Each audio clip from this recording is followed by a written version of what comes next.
Hello everyone and welcome to another episode of Marco Bella. So last week we had you all in tears, but this week we're going on to a lighter topic. We're going to start talking about healthy relationships and specifically psychological safety today. Marco, what is psychological safety?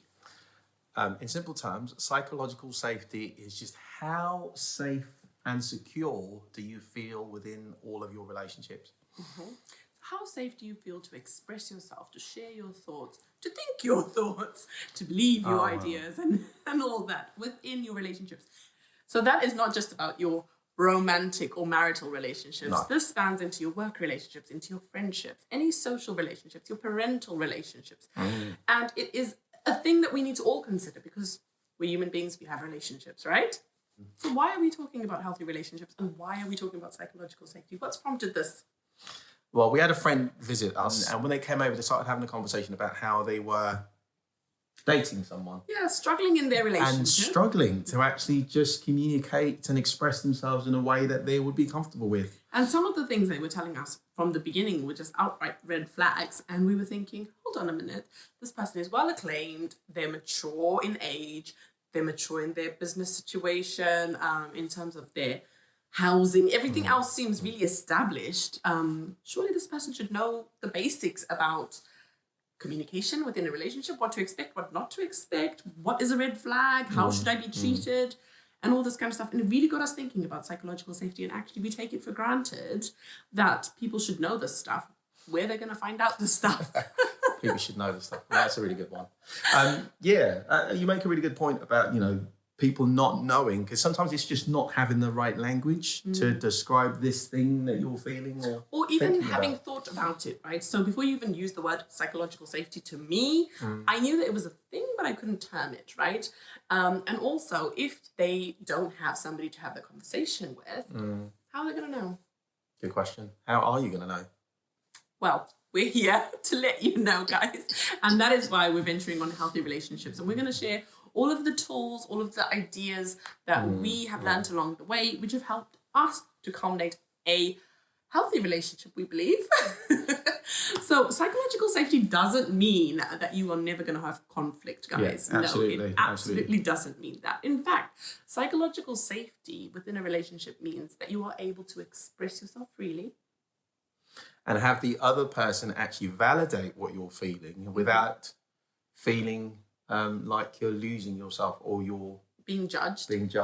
Or that you're going to get some kind of punishment, or that you're going to look like a stupid person, or somebody who doesn't really know what they're doing. And I think for the most part, couples who are psychologically safe have a better way of resolving conflict because if expressions and opinions are being validated, you're able to actually express what you're thinking, then that means, well, in theory, you should be able to come to a resolution quite quickly because if you understand the position of either party and then it's like, well, actually, I see where you're coming from and so I hear you and what you're saying and okay, I can support you in this way or maybe we can move together in that way. Yeah, okay, so there's some examples that we can give from our relationship because I know you guys love examples from our relationship.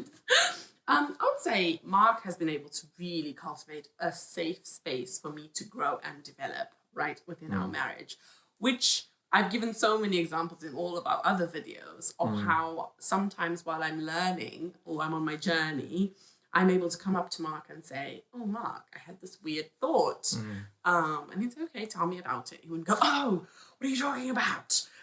You're my wife. You're not allowed to have these thoughts or whatever, I'm thinking about an example when I was walking in my neighborhood. I'd gone for a walk with my child and my mother. And I was not expecting to have a blast from the past in my neighborhood, right? Because I'm in my safe space. I live in the country. I live away from people for a reason. I'm in the country. I live in the countryside. Yeah. Most people are like, what? What? In the countryside, right? We don't live in the city. We live where there is sheep and farms. Specifically because I think I feel safe in that environment. And I went for a walk. But mind you, it was an impromptu walk. I had not dressed for the day. My hair was not looking really nice and well, pruned and all that stuff. And then I turned the corner that I normally turn every day when I go for a walk, right? And below,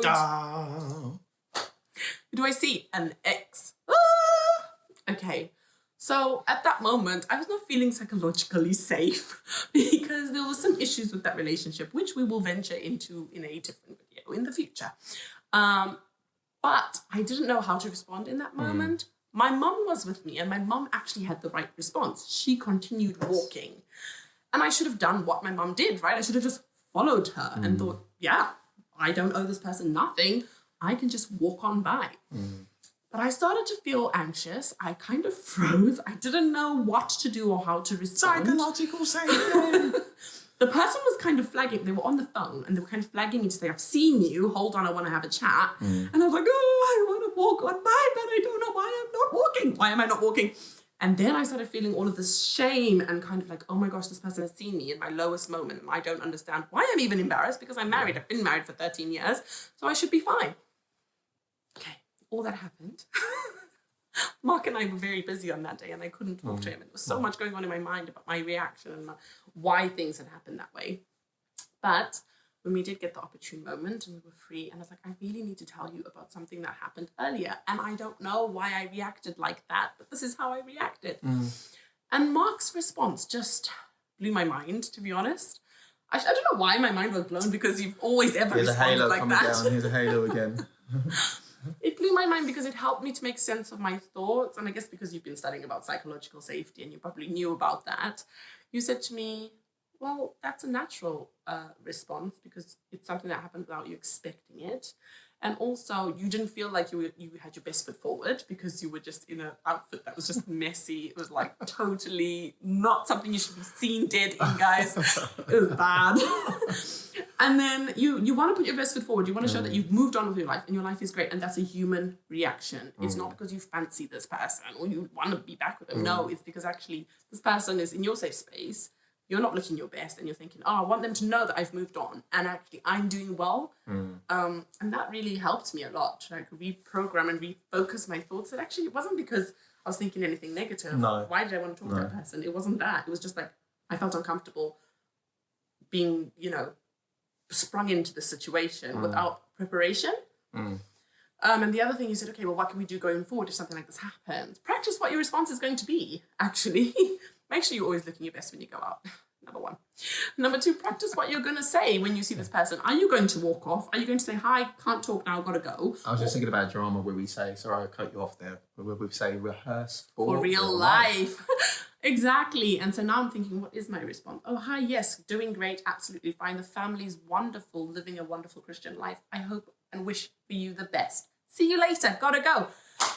Really simple, but it's in your mind, it's there, and now I feel safer that even if I bump into somebody along the way, I know what I'm going to say. I mean, that's a really good example of how, in that moment, I think because I'd been learning about this framework and this theory, I was able to actually get into the right mindset of how to support Bethel within that situation. And I'm just thinking about my own cases where maybe I've brought something to you. And I think there's one that springs to mind at the moment where I think I must have had a thought about something. Because you know what it's like in marriage, and then you think about something, you're like, oh my goodness, do I feel safe enough to actually approach my wife and talk to her about this? What are you talking about, Mark? I know. And so, No, what? Give us an example. Exactly what it was like. Oh, I think maybe, I've had a thought about someone. And this thought was just, I don't know. I don't know if what's the term I'm thinking about in the Bible? Committed adultery, yeah. I'm like, oh my gosh, is that what it is? And so I came to you and I spoke to you about it. I was like, I had this thought. And then you were able to actually talk me through it and support me in that situation. Say, actually, Mark, it's okay. We're human beings. We have these fleeting thoughts that just come every now and then. And it's okay. And we have to brush past them. And talk about them. And I think that's a really important thing, especially when you're in a romantic relationship. If you have fleeting thoughts, not to ponder on them, to brush them off, but also talk about them with your partner if you're in a psychologically safe relationship. And say, if not, then you can have some real conflict. And just say, the enemy put this thought in my mind, and actually, I don't know where that's coming from, and you can have that conversation. And I think the thing that was really challenging for me in that particular situation is because I'm always perceived as the kind of, I don't know, righteous and magnanimous kind of perfect person. And so to come in that moment and be so vulnerable to say, actually, you know, this is the thought that I've had. You know, will you forgive me, or can you help me overcome this? Just getting into that different kind of position can also be difficult sometimes if you don't feel psychologically safe. And I think obviously I wasn't sure how Bethel was going to respond within that moment, and so I was worried for his own psychological safety. My own psychological safety, and your response really from that. Well, that's fair to say, because in the past I have been extremely jealous, and if Mark just mentioned anything to do with another woman or anything like that, I would just, oh my gosh. And that's because obviously I haven't come from very good relationships in the past. And so I've had to reprogram myself to realize I'm in a safe space. Yeah. You know, this guy only has eyes for me, really, but that doesn't stop him from being a guy, and that doesn't stop him from, you know, people around dress the way they dress, especially where we live. And so you literally, as a guy, then have to make sure that you protect your own mind and that you are able to speak to me if things like that happen or things like that arise. And I think having that has helped us. It's not how to affair-proof your marriage, guys. Oh, thank you for reminding me. Yeah, so we got this book. Yes. How to Affair-Proof Your Marriage. I'm just looking over at our library bookshelf there to see if I can find it. But a great book. Just talking about people in ministry, people who are really out to help other people and end up, in some cases, put themselves in these vulnerable situations, not for trying, but just because of the way life is. Because they're opening themselves up into, you know, building love banks with people unawares. And we have had a video on love banks, if you want to watch that. And so it's really important to cultivate a relationship where you can have these open and honest conversations where you can share without being shut down, without being judged, without being cursed. And without that arising into a big conflict. I think the interesting thing about all of this and the psychological safety is that depending on how psychologically safe you are within the relationship, or should I say the culture within the relationship, this psychological safety culture, is actually, if it's positive, it will actually nourish the relationship for it to flourish. If not, it will just lead to more hidden truths, stuff where it's like secret stuff. Thank you. Don't know what's happening with the words though. Secrets and things just not being out in the open, and there isn't really that level of trust that you can kind of lean into to then be open about all of the other things that could be affecting that relationship within that time. I think something else that's been, venturing away from maybe just purely romantic relationships, but even, you know, some of the conflicts that have arisen with us have been around finances. If you've watched our video on the jobless and pregnant. Absolutely. And then we have these conflicts, right? Because something else is making us feel psychologically unsafe. And this can happen in your workplace. This can happen in your friendships. When there's something underlying or something that you're going through and you're feeling anxious about that, then everything becomes a point of argument or everything becomes a point of conflict. And actually it's about you being able to assess your own mind and going, what's going on? Why am I feeling like this? And lately a buzzword in our house is psychological safety. So I start with psychological safety, and then I say, however, like, I am really concerned about not being able to pay this month. And then that has really helped us to know that actually this is a worry for me. This is causing me to feel unsafe psychologically. And then the way that you would broach that with me is like, okay, so she's feeling unsafe. Let's go at this with a gentle hand. And those are really good points. I'm just thinking about how can other people then learn to facilitate, accommodate, create the space of psychological safety within their relationships or what?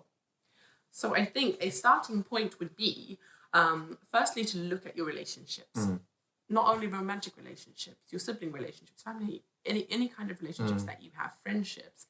Really assess and say, do I feel psychologically safe within this relationship? Have we cultivated something that's really safe, where we can share our ideas and nobody feels like they're being shut down? Everyone feels like they can actually talk about what they feel in that moment in a respectful manner, right? As step one.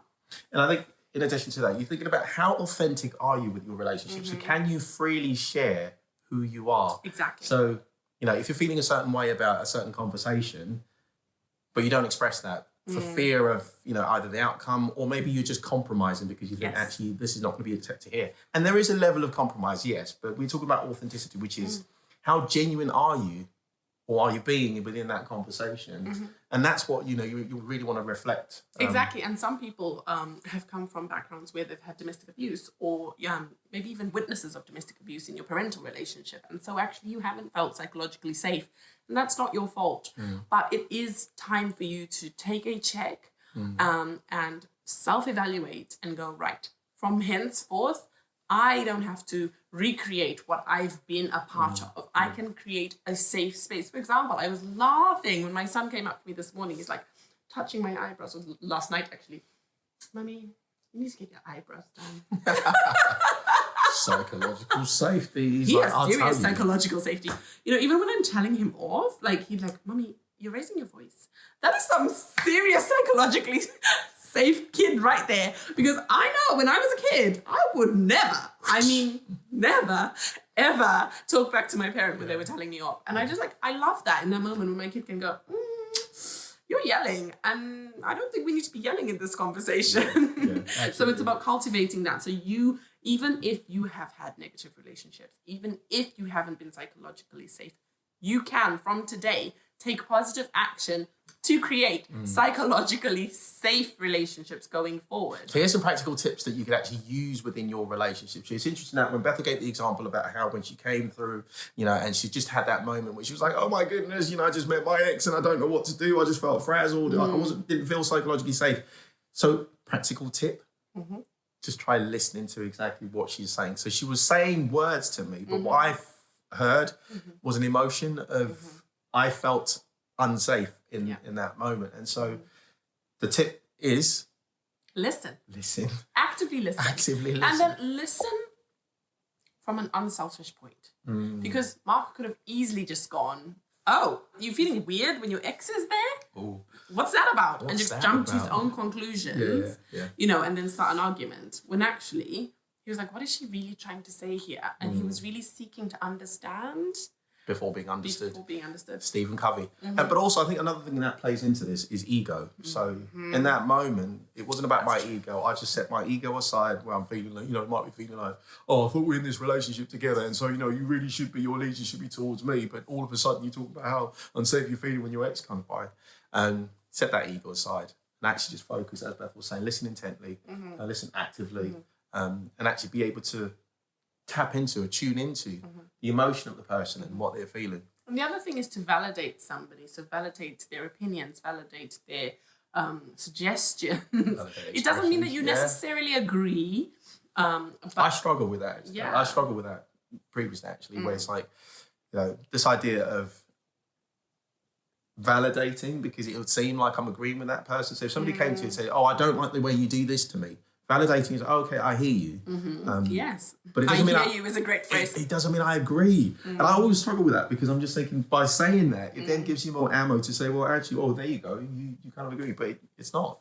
But it's just really hard. But it goes back to that active listening, because once the person's finished, then you can then come in with your opinion. And I think validating, we have that. Like even when we're planning our Marco Vella videos, guys, there's moments where I'm like, I've got this great idea. And then you go really quiet for ages, and then I just take it as, oh, okay, it's not a good idea. No. And then later he comes and he's like, oh yeah, what you were saying. I'm like, so you actually did like my idea, but you didn't say anything, and then you make it like it's your idea? No, it's because every time Bethel says an idea, it sends me off on a kind of journey of discovery. So I start venturing off into some world of thoughts, and I'm thinking, okay, that might be a good idea. Maybe you should play it out like this and like that. But I just go quiet, and so that doesn't really help, because it's not validating the point to say, actually, it's a good idea. How about we flesh it out a bit more? Yeah, and I think active listening is a part of, I hear you. Oh, that's a great idea. I'm just thinking about how we can flesh it out more. So I don't really just do this. I'm just... Yeah, he's like...